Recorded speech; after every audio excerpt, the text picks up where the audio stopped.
Seizures are very common. 1 in 10 Americans will experience a seizure in their life. Most people think that all seizures involve a loss of consciousness. In fact, seizures involve a wide range of experiences that are surprisingly hard to describe. I had auras before my seizures.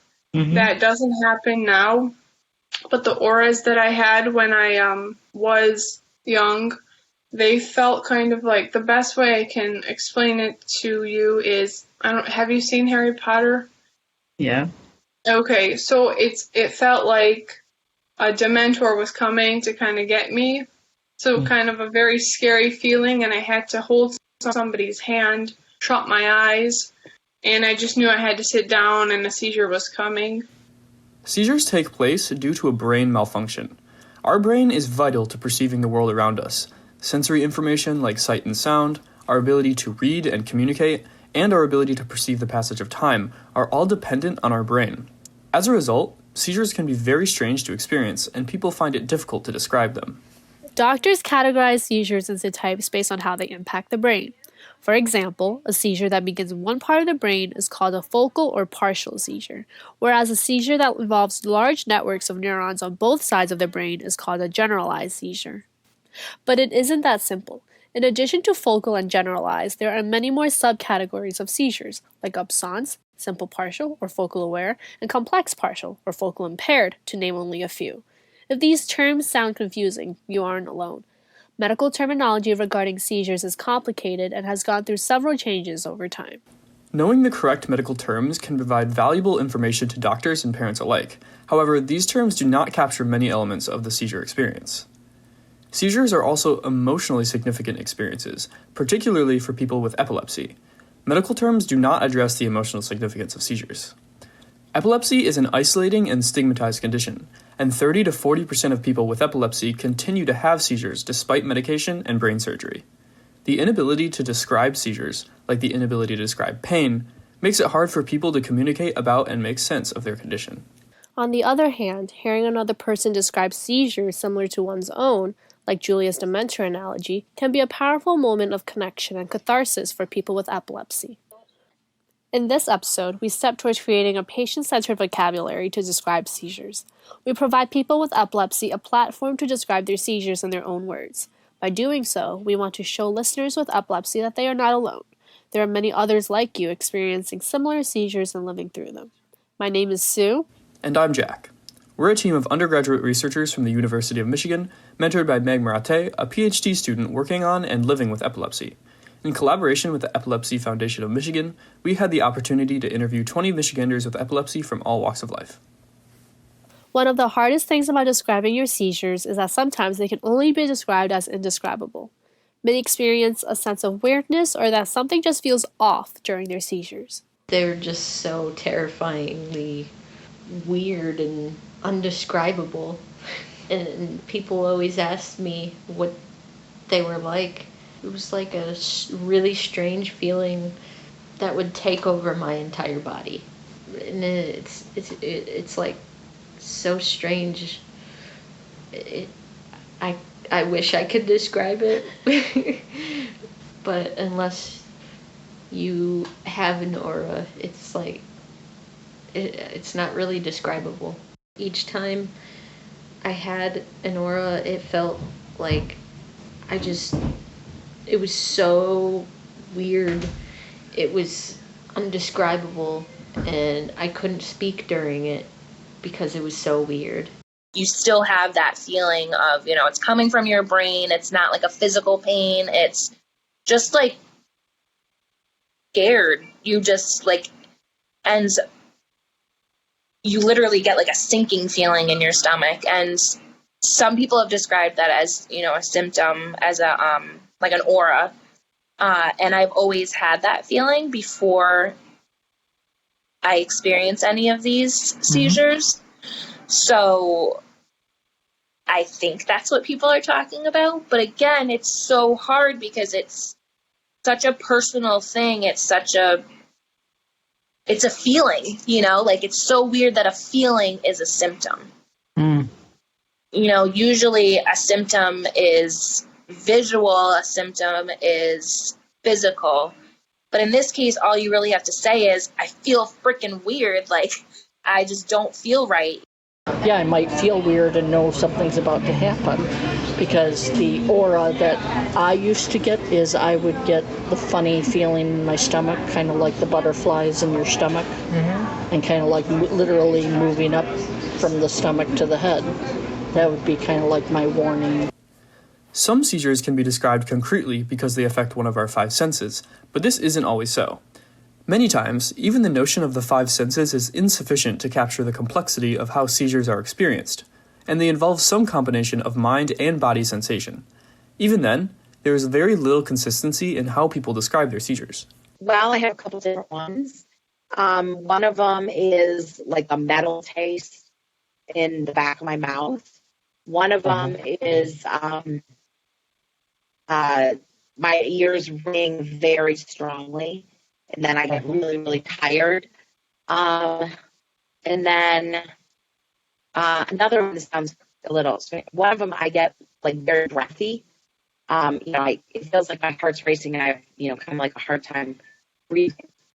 I start feeling like you're seated but you're floating, and not in a good way. Just like you're like the inside of your body is trying to float outward from your skin. It's strange. And I felt horrible because I could hear the kids saying my name, but on my end, even though I could hear them saying my name, it kind of was like they were talking through a tube. So it was like I was hearing them, but not really, if that makes any sense. I feel dizzy right before my grandma's seizure. It sounded like I was swimming. And could you hear my voice? I could hear your voice. Did it sound like we were underwater? Yes, it sounded like we were underwater.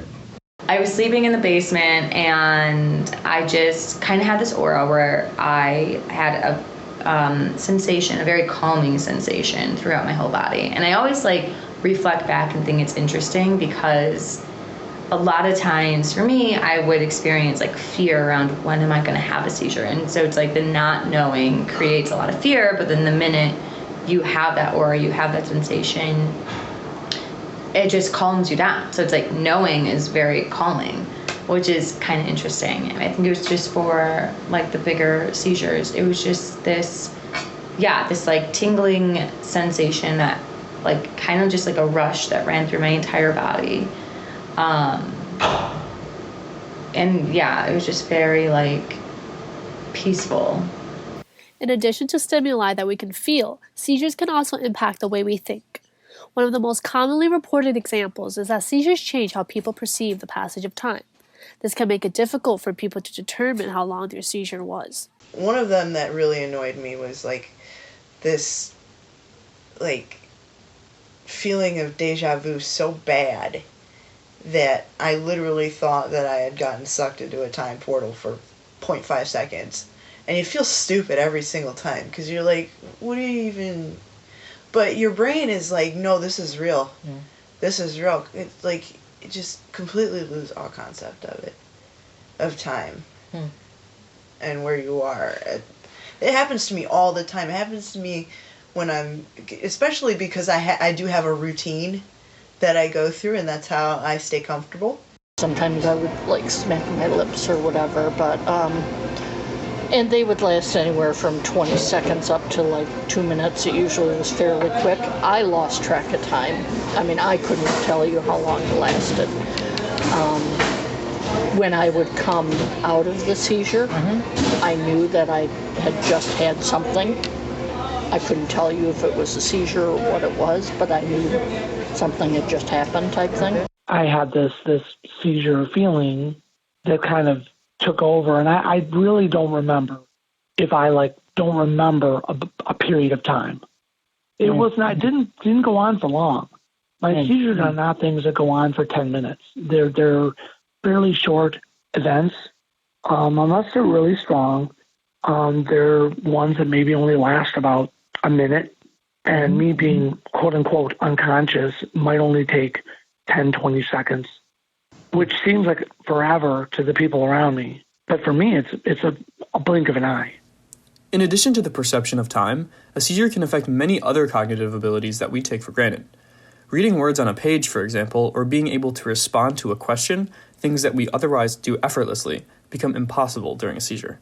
I remember having an aura, and in the store at one point I was holding some like artichokes, and then I had that same aura feeling and looked at the artichokes, and words didn't make sense. Like, words didn't exist. I was like, what the heck? That's terrifying. One time I was walking with my sister, and I had an aura, and she was asking me questions, and she could always tell when I was having one because all I'd say was yes. Because it was such a weird feeling. I just couldn't really say anything.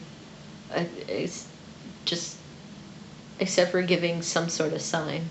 It was like, at some point, the panic left me for like a whole kind of new fear. I was no longer like worried that I was going to do poorly at my job. I was like worried on a more existential level. I was worried that I had left my body, and I felt there and yet not there, and my hands were still moving, but I was trying to count the money, and it didn't mean anything to me. What the paper in my hands, it was just paper. The markings on it were completely not even remotely registering. When I was working at a law firm, this was probably back in the 1990s or in 2000s, I had a seizure. This is just kind of an example of what I mean. So I started to understand better how my seizures were and how partial complex seizures are.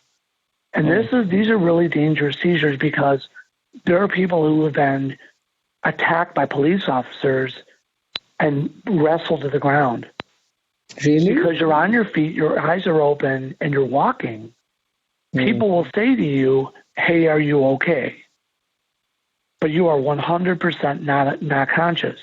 But you are conscious enough, able to walk around with your eyes open, walk around furniture. And people think, well, surely he cannot be unconscious if he can go around a desk. How is that possible? Right. But it is. I walked out of my office and down the hallway to go to the bathroom.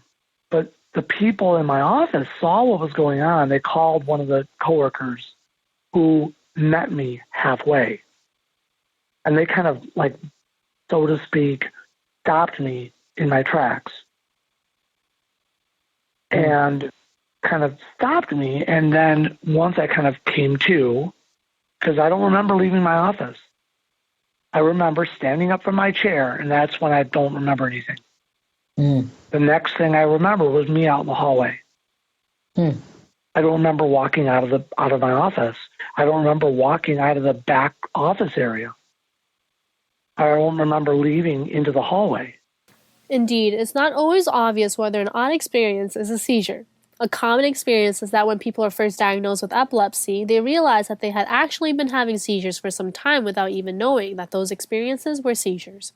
Piecing together this puzzle is an important part of many people's journey with epilepsy.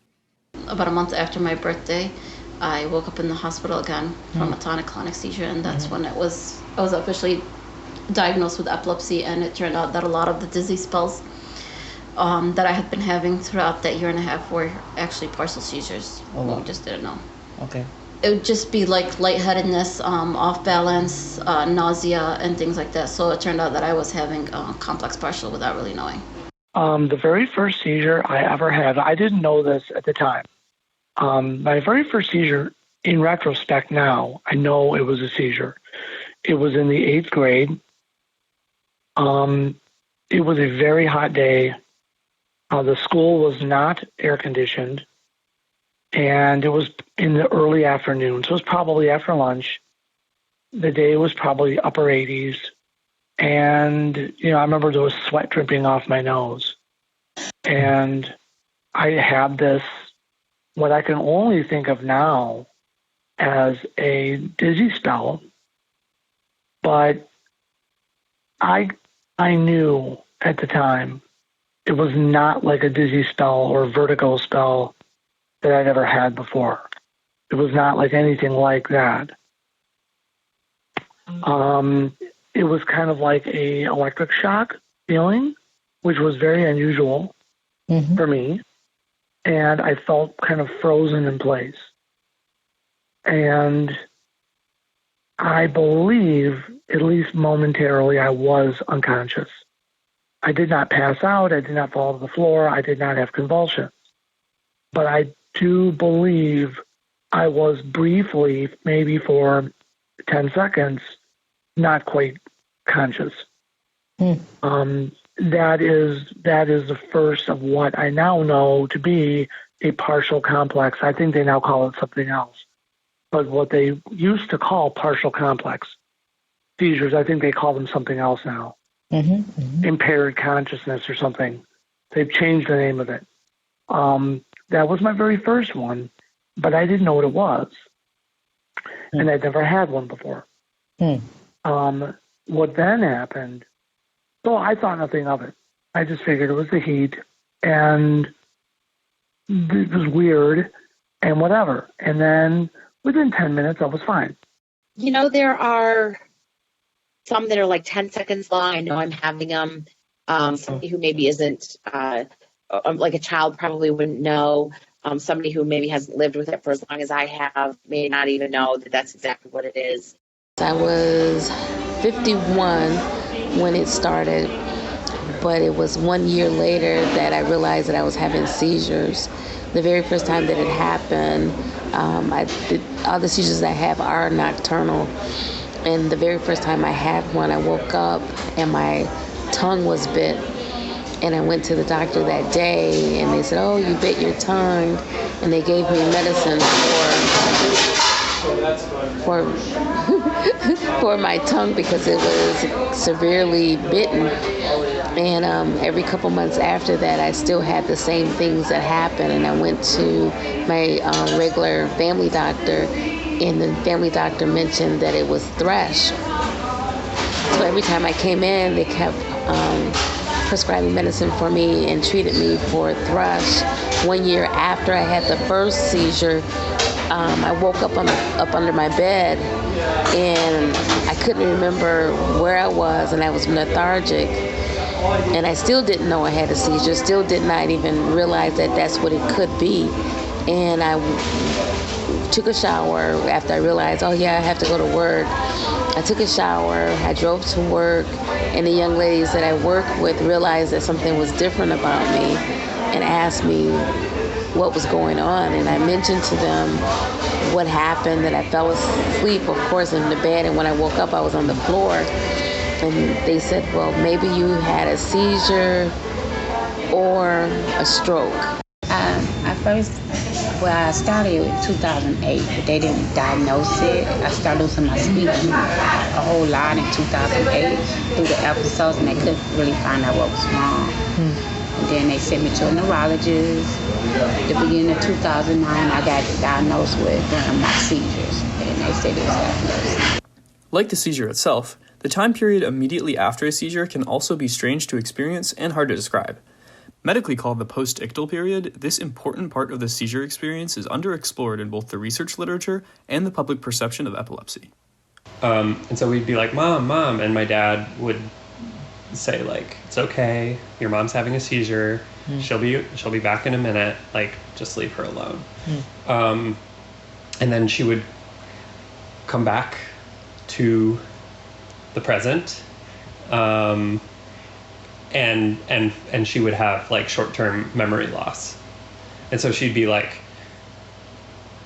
during the time that she was having the seizure, she obviously would have missed whatever was happening, but also like going a few hours back, she would lose that time.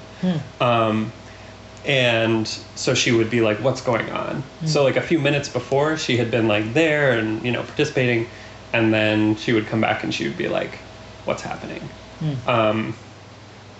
And then my dad would be like, we're having dinner. We're going to go to the movie after dinner. Like, the seizure might last a few minutes, but she doesn't remember the last 6 hours. I understood I was having trouble reading and speaking after a seizure. And by the way, the aphasia didn't last long. It might last 5 minutes, 10 minutes. And then I was fine. Then I was conscious and I was back to normal. And I could listen to other people. I could understand what they were saying. I could speak back. I could do my locker combination. I could write. But I now know very well. I now know that after a seizure, I am unable to read. I'm unable to write. I cannot talk. And I can't understand a word you say. And this is when I started to understand aphasia. I would lose my memory. So you're going down the hallway for your locker, or you're waiting after lunch, and you have a seizure, and then you lose your locker combination. Wow. So then you say to me, well, wait a minute. Well, it's no big deal. Just write down your locker combination and put it in your pocket. Well, that wouldn't help because I can't read. I can't read the numbers. So even if I could read, which I couldn't, I would not know I wouldn't know what a 1 was. And I wouldn't know what an 8 was. Hey. I wouldn't know what it was. I wouldn't understand it. So what's written on the piece of paper, I wouldn't be able to put it into a combination lock. I'd stare at the numbers and be like, okay, I don't know what this is. Like if you say, what is this? The 8, I wouldn't be able to tell you. The feeling of paranoia after you have a seizure. It's kind of hard to describe. Maybe like a little bit of, I feel like my breath's taken back a little, not like a lot, but it's like, almost like I would say sort of like a panic attack, but not nearly like a panic attack, but a little bit like it. A lot of anxiety, and it's like, and then it's like, look around, make sure that I'm okay, that I didn't do anything, fall or whatever, For many, epilepsy feels like a journey that has to be handled alone. Trying to make sense of your seizures can feel frustrating, and medical terms that are supposed to categorize and define your seizures can seem to only add to the confusion. If you're feeling this way, remember, you are not alone in this struggle. Many people with epilepsy are going through the same weird feelings and confusing symptoms as you, and there are resources out there to help. Search for epilepsy support groups on Facebook, Reddit, and other online forums. People in the U.S. can contact the nearest branch of the Epilepsy Foundation for support and networking opportunities. If your family, friends, employers, and others don't seem to understand your situation, use our podcast to educate them about epilepsy. In the first episode, we covered common misconceptions about seizures. In the second, we show the wide-ranging impact of epilepsy on your life. Finally, we appeal to medical professionals. You are often the first step in people's journey with epilepsy. Make room for the patient experience and emotional significance of seizures in your interactions with patients. There is a lot of value in doing so. It can help your patients open up to you, thereby helping with diagnosis. It can help detect changes in seizures between visits. It can help improve your assessment of treatment effectiveness, and taken together, it can strengthen your doctor-patient relationship. This project was made possible in part by the Rackham Program in Public Scholarship, a Disability Studies mini-grant, and the UROP program at the University of Michigan. Special thanks to Russ Derry from the Epilepsy Foundation of Michigan, and Professors Elizabeth F.S. Roberts, Sucheta M. Joshi, Kentaro Toyama, and Joyojit Paul from the University of Michigan.